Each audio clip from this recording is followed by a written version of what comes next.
मुख्यमंत्री युवा कार्य प्रशिक्षण योजनेअंतर्गत प्रशिक्षणार्थी सर्व आस्थापनावर 6 महिन्याच्या कार्यकाळाचे प्रशिक्षण घेत आहेत।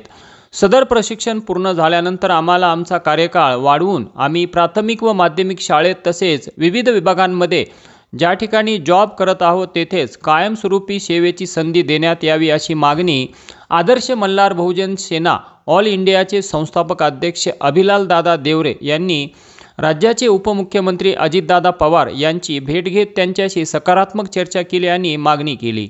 आदर्श मल्हार बहुजन सेना ऑल इंडियाचे संस्थापक अध्यक्ष अभिलाल दादा देवरे यांच्या प्रयत्नांना यश आले असून लाडके भाऊ व लाडक्या बहिणींच्या प्रशिक्षणार्थ शासनाने 6+5 11 महिन्यांची मुदतवाढ जाहीर केली आहे। त्याबद्दल त्यांनी सरकारचे आभार मानले आहेत। परंतु प्रशिक्षण पूर्ण झाल्यानंतर आम्हाला त्याच आस्थापनेवर कायम करा अशी अभिलाल दादा देवरे यांची मागणी असून जोपर्यंत कायम करत नाहीत तोपर्यंत आम्ही लढत राहू असेही त्यांनी म्हटले आहे।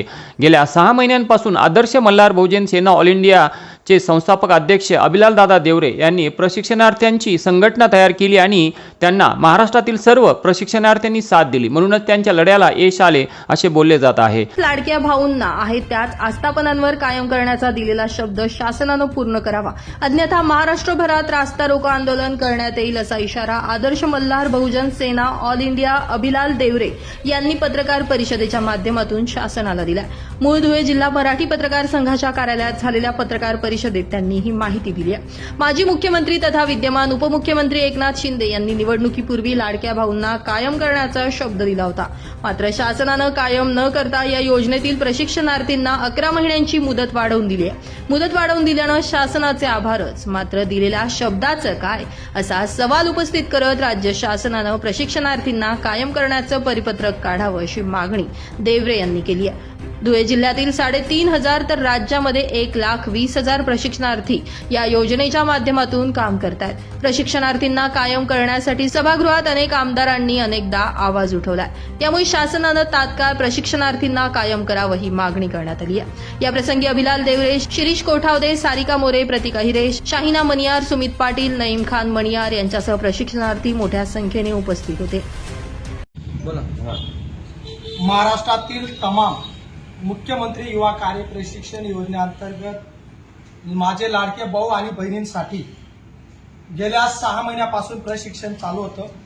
प्रशिक्षणामध्ये 6+5 असं एकूण 11 महिन्याचं प्रशिक्षण मध्ये मुख्यमंत्री साहेबांनी वाढ केली अशी घोषणा दिली। आम्ही त्याचे पहिले आदर्श मल्हार बहुजन सेना ऑल इंडियाच्या माध्यमातून अभिलाल दादा देवरे आणि त्यांचे सर्व समर्थक लाडके भाऊ आणि बहिणींच्या वतीने जाहीर आभार करतो। मुख्यमंत्री साहेबांजवळ ज्यावेळेस आम्ही 6 महिन्यापासून मागणी करत होतो त्यावेळेस महाराष्ट्रातील तमाम मुख्यमंत्री योजनेतील लाडके भाऊ आणि बहिणींनी आम्हाला साथ दिली। विशेषतः सत्ताधारी आणि विरोधी पक्षाचे आमदार, खासदार, मंत्री यांनी साथ दिली। माननीय अजितदादा पवार यांना मी प्रत्यक्षात अभिलाल देवरे समाधानकारक चर्चा केली। त्यांनी दिलेला शब्द त्यांनी खरा ठरवला। त्यांनी आम्हाला 5 महिन्याची मुदत वाढ करून दिली। साहेबांना आमची एकच विनंती आहे, तुम्ही ज्या ठिकाणी आम्हाला आस्थापनावर दिलं त्याच आस्थापनावर आमचं प्रशिक्षण पूर्ण झाल्यानंतर आम्हाला कायम करा।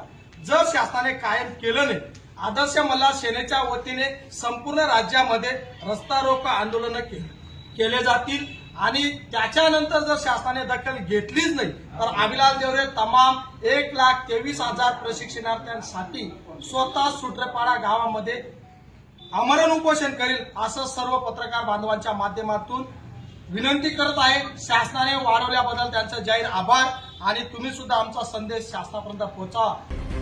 ब्युरो रिपोर्ट, माझा महाराष्ट्र न्यूज, धुळे।